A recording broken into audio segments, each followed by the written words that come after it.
नमस्कार, मैं अंजलि मिश्रा। आप सभी का हमारे पॉडकास्ट में एक बार फिर से स्वागत है। और जैसा कि हमने आपको कहा था कि दिल्ली विधानसभा चुनाव के जब रिजल्ट आ जाएंगे, हमने जो एग्जिट पोल दिया था वही आंकड़े चुनाव के रिजल्ट में भी देखने के लिए मिले हैं। और हमने कहा था कि हमारे एग्जिट पोल जब सटीक होंगे तो एक बार फिर और हमारे जमीनी पत्रकार मोलेश्वर जी जो है, हम एक साथ बैठेंगे और पॉडकास्ट करेंगे और कई सारे आपके दिमाग में जो सवाल चल रहे होंगे उस वक्त, इन सवालों का भी स्पष्ट और सही जवाब देने का पूरा पूरा प्रयास करेंगे। तो बहुत बहुत स्वागत है आपका मोलेश्वर जी, जी। नमस्कार जी। तो एक बार फिर मोलेश्वर जी जो जमीनी पत्रकार है, जिनका एग्जिट पोल का उन्होंने जो है हैट्रिक मार दिया है एग्जिट पोल सही बताने का। पहले उन्होंने हरियाणा में सही एग्जिट पोल दिए, फिर उन्होंने महाराष्ट्र में सही एग्जिट पोल दिए और दिल्ली के साथ उन्होंने अब हैट्रिक भी बना लिया है। पहले तो आपको बहुत बहुत बधाई कि आपकी बैक टू बैक तीनों ही एग्जिट पोल एकदम सटीक ऑन पॉइंट हुआ है। और इसी को कहते हैं जमीनी पत्रकार, जमीनी अनुभव, जिसके वजह से वो इतना सही और सटीक आंकड़ा दे पाते हैं। तो ऐसे में मोलेश्वर जी से सबसे पहला सवाल तो यही पूछूंगी मैं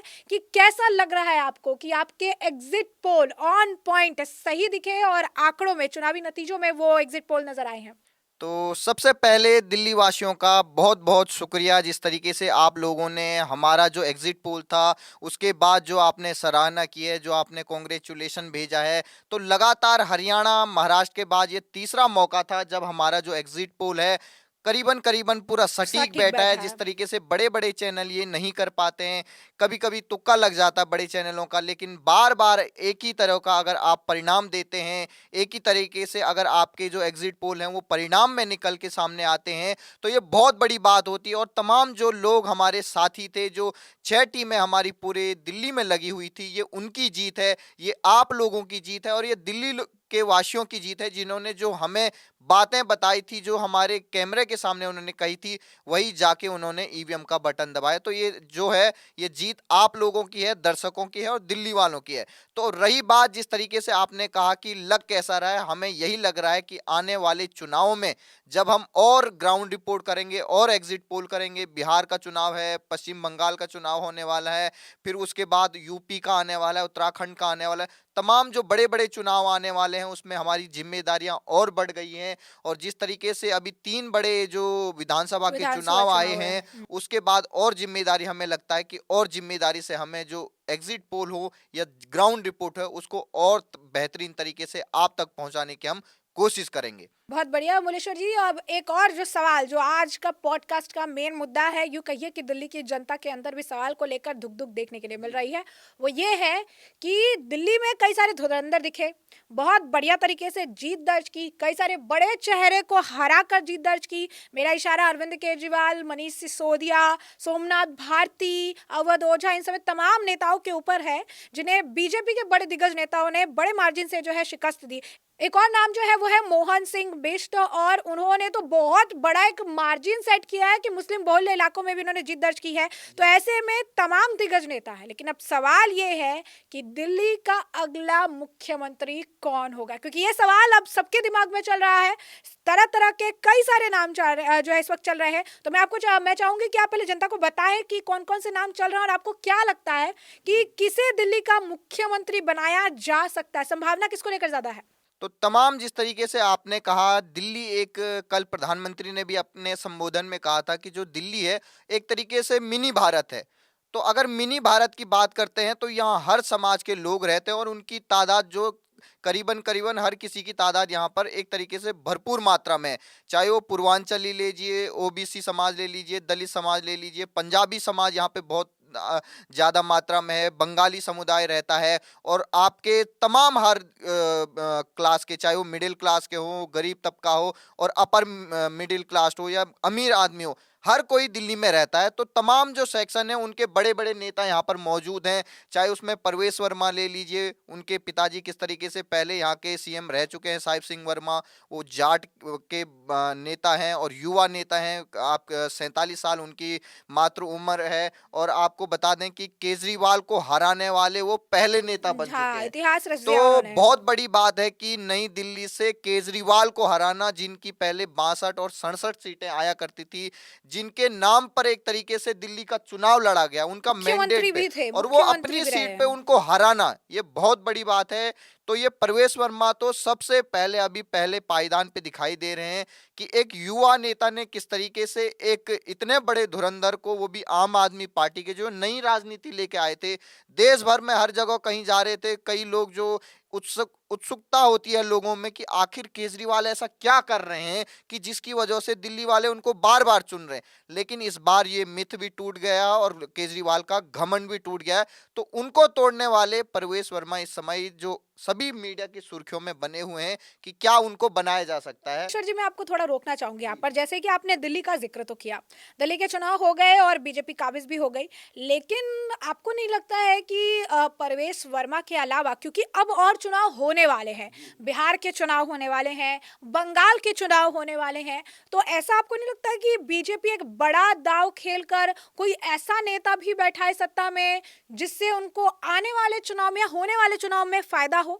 तो तमाम जिस तरीके से बीजेपी के अभी 48 यहाँ पर विधायक चुन के आए हैं, लेकिन बीजेपी में कहा जाता है कि प्रधानमंत्री नरेंद्र मोदी और अमित शाह जी की अगर किसी पे कृपा बन गई तो जरूरी नहीं ये 48 जो लोग जीत के आए हैं यही सीएम बन सकते हैं। ऐसा भी हो सकता है कोई संगठन का हो, कोई आरएसएस का मजबूत बैकग्राउंड को लेके आता हो, जो अभी भी लोगों की नजर से दूर है।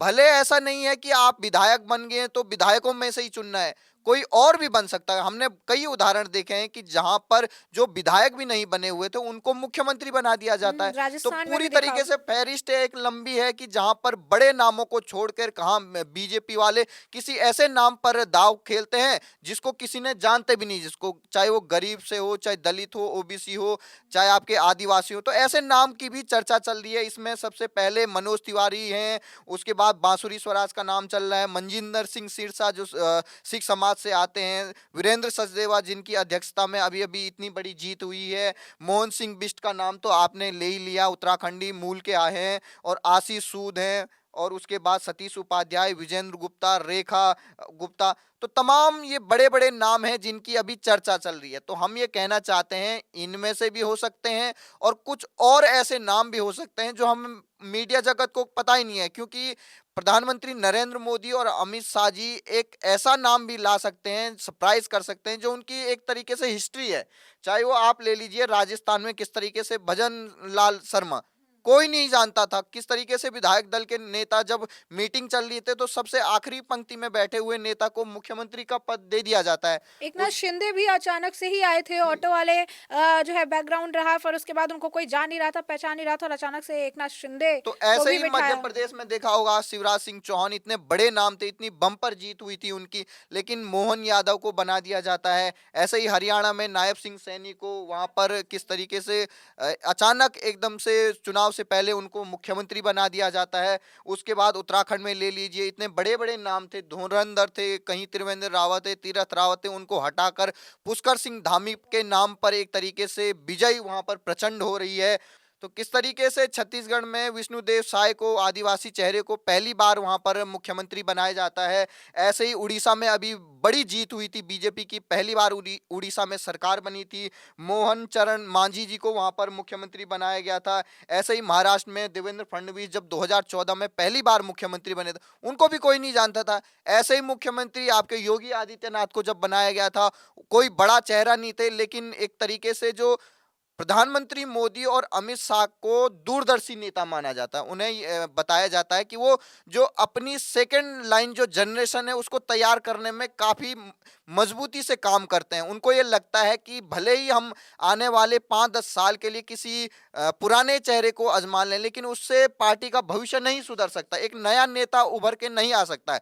तमाम एक पूरी नई लाइन जो युवा नेता है उनको जनरेट करने के लिए मुझे लगता है कि 48 सीटें बहुत होती हैं। अगर बहुमत के आसपास का कोई आंकड़ा रहता दिल्ली में तो किसी पुराने चेहरे पर दांव खेला जा सकता था, लेकिन इस बार जो बहुमत से भी बहुमत मिला है, लगभग 50 सीटों के करीब यहाँ पर 48 सीटें आई हैं, तो यहाँ पर बीजेपी के जो शीर्ष नेता दल है, चाहे वो प्रधानमंत्री मोदी ले लीजिए, अमित शाह ले लीजिए, उनको कोई भी यहाँ पर कोई टेंशन नहीं है, कोई सरदर्दी नहीं है कि किसी नए चेहरे को भी अगर वो मुख्यमंत्री बना देते हैं दिल्ली का, तो उस पर भी आम नेता जो हैं दिल्ली के वो सहमत होना उनको जरूरी पड़ेगा।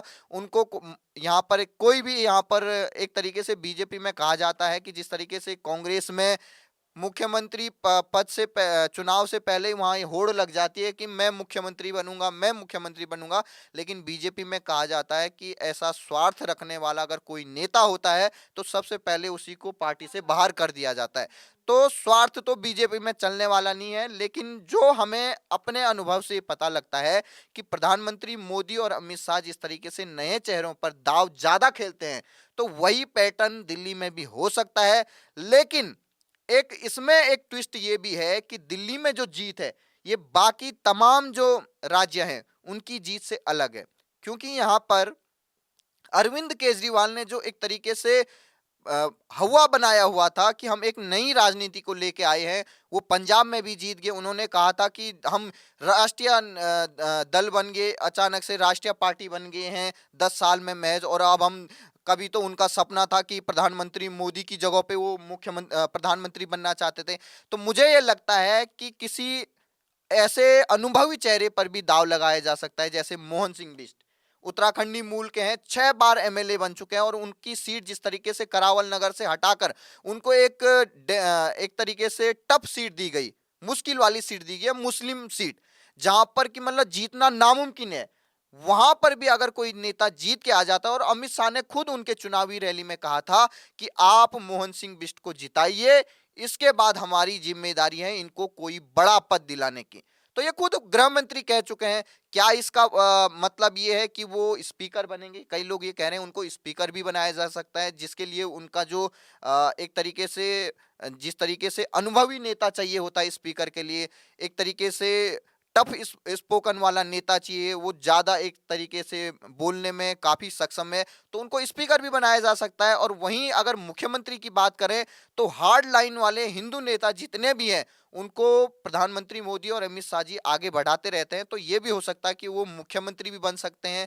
तमाम जो बड़े नेता हैं, चाहे मनोज तिवारी ले लीजिए, लेकिन मनोज तिवारी हो, बांसुरी स्वराज हो, इनको इसलिए नहीं बनाया जा सकता क्योंकि प्रधानमंत्री मोदी के एमपी जितने भी हैं 240 है अभी, उनमें से वो नहीं चाहते हैं कि कोई भी एमपी की संख्या उनकी कम हो, क्योंकि वैसे ही अभी जो है वो दूसरी पार्टियों पर निर्भर है प्रधानमंत्री मोदी। तो अगर एक और एमपी कम हो जाता तो उससे मुश्किल हो सकती है। इसलिए इन्हीं चेहरों पर मुझे लगता है कि जो 48 जीत के आए हैं, इन्हीं में से वो चेहरा होगा जो अगले 5 साल के लिए दिल्ली में विकास करेगा। देखिए सबसे बड़ी बात क्या है, जितने भी नेता अभी प्रधानमंत्री मोदी ने चुने हैं, उनके पास कोई इतना बड़ा नाम नहीं था कि जिसकी वजह से उनको चुना जाता है, लेकिन उनके पास एक था संगठन का अनुभव, आरएसएस से उनका काफी करीबी जुड़ाव, और जो प्रधानमंत्री मोदी और जो अमित शाह जी की जो नीतियां हैं, जो सेंटर से जो नीति आती है उसको धरातल पे कौन उतार पाता है, उसको मुख्यमंत्री का चेहरा बनाया जा सकता, क्योंकि ज्यादा कुछ करने के लिए होता नहीं है। जो भी मुख्यमंत्री अभी बीजेपी में है, अपने लेवल पे एक योगी आदित्यनाथ और हेमंत बिस्वा शर्मा को ले लीजिए, जो हल्का अपनी एक अलग लाइन खींच के रखते हैं। उसके अलावा बाकी जितने भी नेता हैं, एक तरीके से वो प्रधानमंत्री मोदी की नीतियों को वहां पर उतारने में ज्यादा दिलचस्पी रखते हैं, बकाए कुछ अलग करने के। तो मुझे लगता है कि चाहे वो परवेश वर्मा हो, या फिर मोहन सिंह बिष्ट हो, या फिर विजेंद्र गुप्ता, जिस तरीके से इतने बड़े अनुभवी हैं कि आम आदमी पार्टी की जो लहर चल रही थी 2013-15 में, उस समय भी वो विधायक चुन के आए थे, एलओपी बने थे। जब 3 विधायक बन के आए थे तब वो एलओपी बने थे, उनको भी मौका दिया जा सकता है। और जिस तरीके से प्रधानमंत्री मोदी ने एक बिल लाया था अभी महिला को 33% आरक्षण देने का, उसके वजह से मुझे ये लगता है कि हो सकता है कि पहली महिला मुख्यमंत्री दिल्ली को यहाँ पर मिल सकती है। कि मैं ये नहीं कह रहा हूँ कि यहाँ पर महिला मुख्यमंत्री, क्योंकि अभी जो वर्तमान में बीजेपी के पास जो मुख्यमंत्री हैं सभी पुरुष मुख्यमंत्री हैं, तो उसमें ये हो सकता है कि यहाँ कि पर मतलब महिला को शीला मौका दिया दीक्षित जाए। के बाद कोई वुमेन कार्ड जो है वो जी, भी खेल सकती है। तो हो सकता है कि वुमेन को भी एक तरीके से भागीदारी देने के लिए, उनको भी एक बड़ा पद देने के लिए हो सकता है कि जो रेखा गुप्ता हैं, जो पहले यहाँ पर आपकी महिला मोर्चा की अध्यक्ष रह चुकी हैं, उनको मौका दिया जा सकता है। और ऐसा भी हो सकता है कि कुछ ऐसा जो नाम हो जो आरएसएस से जुड़ा हुआ बड़ा नाम हो, उनको भी मौका दिया जा सकता है। तो कयास तो हर कोई लगा रहा है, हर बड़े जो चैनल हैं वो हर किसी के नाम के कहीं सोर्स से दिखा रहे हैं कि ये बन जाएंगे वो बन जाएंगे, लेकिन हमें लगता है कि कुछ सरप्राइजिंग जरूर होने वाला है। जिस तरीके से जीत बड़ी है उस तरीके से जो नाम नाम भी में आने वाला वो है भी वो कुछ बड़ा वैसा होगा, ही बड़ा ट्विस्ट लाने ट्विस्ट वाला होगा। होगा कि हम जिनकी चर्चा कर रहे हैं वो ना होकर के कुछ नए आगे हैं, लेकिन ये भी हो सकता है कि जिनका नाम हम ले रहे हैं वही अगले दिन ही मुख्यमंत्री बन जाए, क्योंकि बड़ी बड़ी बैठकें चल रही है। कई बैठकों में परवेश वर्मा जीतने के बाद सबसे पहले अमित शाह से मिलने जाते हैं, एक पूरी टीम वहां पर मिलने जाती है। कुछ कहा जा रहा है कि जो सचदेवा है उन्होंने पूरे सांसद हो विधायक हो जो जीत के आए हैं एलजी से उन्होंने टाइम मांगा है कि मुलाकात करने का। तो आखिर क्या होता है ये देखना होगा, लेकिन मुख्यमंत्री वही बनेगा जिसके पास मुझे लगता है अनुभव होगा, और यही 48 में से मुझे पर्सनली लगता है कि एक हैं यहाँ पर परवेश वर्मा, दूसरे हैं आपके मोहन सिंह बिष्ट। और अगर सिख समाज को साधने की अगर बात तो करें, सिरसा का तमाम जो नाम भी आ किसान सकता आंदोलन है। के चल रहे हैं पंजाब में, अगर उसकी तरफ देखें, हम पंजाब को आने वाले चुनाव की तरफ देखें, तो हो सकता है कि मनजिंदर सिंह सिरसा और अरविंदर सिंह लवली और जो तरविंदर सिंह मारवा, तीन बड़े सिख नेता हैं जो इस समय जीत के आए हैं। उसमें जो मुझे लगता है मनजिंदर सिंह सिरसा, पहले वो यहाँ पर गुरुद्वारा प्रबंध कमेटी के वो पहले अध्यक्ष रह चुके हैं, बड़ा उनका मजबूत एक तरीके से सिख समाज में पैठ है उनकी। तो हो सकता है सिख समाज का भी एक मुख्यमंत्री बीजेपी आने ला वाले समय सकती में है, दे ला सकती सकती है। है, बिल्कुल, जी। बिल्कुल। तो एक आखिरी सवाल मैं आपसे पूछना चाहूँगी कि क्या लगता है आपको, क्योंकि मुख्यमंत्री पद भी गया अरविंद केजरीवाल का, जी। दिल्ली भी गई उनके हाथों से, और ऐसे में अब उनके पास अपनी सीट जो है, वो अपनी सीट भी नहीं बचा पाए हैं। तो ऐसी स्थिति में क्या लगता है कि अब आने वाले समय में केजरीवाल का क्या भविष्य होने वाला है? तो जिस तरीके से अरविंद केजरीवाल अपने ही धुन में चले हुए थे, पिछले 11 साल में उन्हें ये लगा था कि जैसे उन्होंने कहा था विधानसभा में कि दिल्ली के असली राजा हम हैं, असली मालिक हम हैं। तो आज जो दिल्ली की जनता ने, खुद प्रधानमंत्री ने ये कहा कि दिल्ली का मालिक कोई और नहीं बल्कि दिल्ली की जनता है, वही जनादेश में आया है कि दिल्ली की जनता ने किस तरीके से न केवल आम आदमी पार्टी को हराया, बल्कि उनका जो जितना भी बड़ा शीर्ष दल था, जो कैबिनेट मिनिस्टर थे, डिप्टी सीएम थे, चाहे कितने भी बड़े मंत्री थे, उनको हरा कर ये बताया है कि असली मालिक दिल्ली का अभी भी दिल्ली की जनता है। यहाँ पर कई ऐसे अहंकारी नेता आएंगे, कई अपने आप को राजनीति बदलने की बात करके मुख्यमंत्री बन जाएंगे, कई शीश महल बना लोगे, लेकिन आने वाले 5 साल में जब चुनाव का वक्त आएगा तो इस तरीके से, जिस तरीके से आज केजरीवाल की हार हुई है, ये तमाम उन नेताओं को सबक है कि जो अहंकार में आ जाते हैं, कई 2 बार चुनने के बाद ये सोचते हैं कि ये तो मेरा ही इलाका इलाका है, है। यहाँ पर अब कोई और आ नहीं सकता है। ये जनता है, ये सब कुछ जानती है। अगर ये आपको सर माथे बैठाना जानती है तो ये पांव तले नीचे तो कुचलना चलना भी भी जानती हैं। जानती है। जिस तरीके से ठीक। उनका जो एक तरीके से ग्राफ ऊपर बढ़ा, उसी तरीके से नीचे भी आ चुका है। तो मुझे लगता है उनके पास कुछ ही ऑप्शन बचे हुए हैं। पहला ऑप्शन जो रियलिस्टिक लगता है मुझे, वो लगता है कि राज्यसभा में वो एक तरीके से सांसद बन के वहां पर प्रधानमंत्री मोदी हो, बीजेपी की सरकार हो, उसको घेरने का काम करेंगे। वहां इसलिए वो जा सकते हैं क्योंकि उनको कैमरे से बहुत बड़ा प्यार है, और राज्यसभा में तो कैमरे ही लगे रहते हैं। हर जिस तरीके से बड़े बड़े सत्र चलते हैं उस समय राज्यसभा का सबसे बड़ा वर्चस्व रहता है, वहीं से ज्यादा बड़ी खबरें निकल के सामने आती, तो वहां भी जा सकते हैं।